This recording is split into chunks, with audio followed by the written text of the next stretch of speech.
लगभग 5-10 सेकंड से लेकर फिर और अगर आगे अधिक अभ्यास जैसे जैसे समय के साथ साथ बढ़ता रहे 5-5, 10-10 मिनट तक भी हम इस आसन को कर सकते हैं।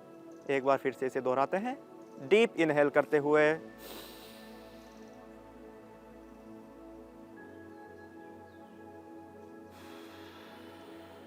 उसके बाद अपने दोनों हाथों को अपनी जांघों के पैरेलल लेटरल ही रखेंगे, दोनों जांघों के साइड में, और अपनी ब्रीथ को नॉर्मल करेंगे। डीप इनहेल करेंगे 2 से 3 बार, सामान्य श्वास लेंगे। और अगला हम देखते हैं उष्ट्रासन का अभ्यास, अर्ध उष्ट्रासन का अभ्यास। अर्ध उष्ट्रासन के लिए सुखपूर्वक आराम से सबसे पहले दाएं हाथ को ऊपर उठाकर अपने दाएं पैर की एडी को पकड़ लेंगे, फिर बाएं हाथ को उठाकर अपने बाएं पैर की एडी को पकड़ लेंगे और एडी के ऊपर अपने पूरे शरीर के वजन को एडी पर डालते हुए अपने बॉडी को पीछे की ओर झुका लेंगे।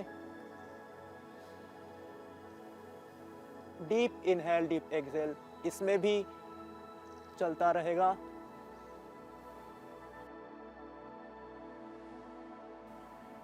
लगभग 5-10 सेकंड रुकने के पश्चात फिर से सामान्य स्थिति में आ जाएंगे और थोड़ा सा विश्राम कर फिर से हम इस आसन को एक बार फिर से दोहराएंगे।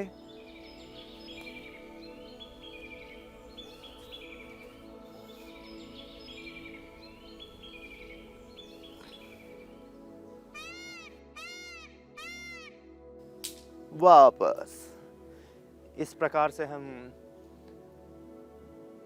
अर्ध उष्ट्रासन के अभ्यास के पश्चात हम करते हैं शशक आसन। शशक आसन अपने स्पाइनल कॉर्ड के लिए तो बहुत अच्छा ही है, साथ में अपने माइंड को रिलैक्स करने के लिए, अपने मूड को पीसफुल बनाने के लिए भी बहुत ही अच्छा आसन है। शशक आसन के लिए दोनों हाथों को ऊपर की ओर उठाते हुए आप लंबी गहरी श्वास भरते हुए ऊपर उठाएंगे, श्वास छोड़ते हुए सामने की ओर झुक जाएंगे।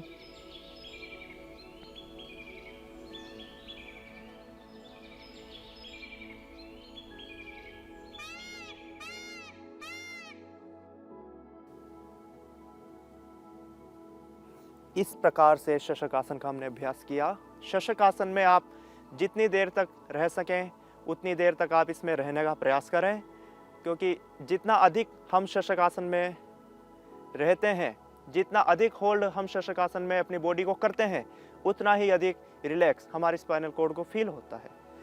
अब आगे हम देखते हैं कि लेट कर हम किस प्रकार से मेरुदंड के लिए योगाभ्यास कर सकते हैं।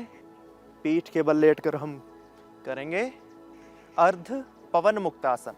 अर्ध पवन मुक्तासन के लिए दोनों पैरों को आपस में मिलाकर फोल्ड कर लेंगे और दोनों हाथों को इंटरलॉक करते हुए दोनों घुटनों के नीचे से अपने पैरों को पकड़ लेंगे और इस स्थिति में लेटे रहेंगे, क्योंकि शरीर को अतिरिक्त कोई भी खिंचाव महसूस नहीं होता है और शरीर की एक अच्छी स्थिति बन जाती है, हमें रिलैक्स फील होता है। इसलिए इस स्थिति में भी आप जितने अधिक देर तक रह सकें उतने ही अधिक देर तक इस स्थिति में बने रहें। गर्दन को भूमि पर ही लगा कर रखें, ऊपर नहीं उठाएंगे और नॉर्मल डीप ब्रीथ लेते रहें और आंखें बंद करके जो अर्ध पवन मुक्तासन से हमारे शरीर को जो रिलैक्स फील हो रहा है, हमारी मांसपेशियों को जो विश्राम मिल रहा है, उस विश्राम को अनुभव करेंगे, फील करेंगे कि किस किस प्रकार से हमारे कमर की और फिर धीरे धीरे हमारे कंधों की, हमारे बैक की मसल्स रिलैक्स हो रही है।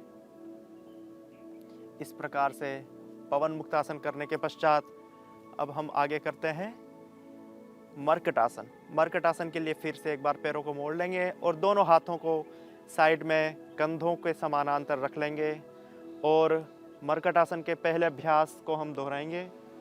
अपने दोनों पैरों को राइट साइड में बेंड कर देंगे और अपनी बॉडी को लेफ्ट साइड बेंड कर देंगे। तो कभी भी कोई भी पेन महसूस हो रहा हो, तुरंत आप मर्कट आसन कर लें। तो लगभग 10-15 मिनट से लेकर 20 मिनट तक अगर आप मर्कट आसन का अभ्यास करते हैं तो जो मॉडरेट पेन होता है उसमें आपको तुरंत रिलैक्स फील होगा। सीवियर पेन के लिए तो आपको लंबे समय तक ही अभ्यास करना होगा, किंतु मध्यम स्तर का जो आपको पीड़ा से मुक्ति होगी, इसी को आप एनोदर साइड से भी दोहरा सकते हैं। लेफ्ट साइड अपने पैरों को फोल्ड कर दें और राइट साइड अपने धड़ को।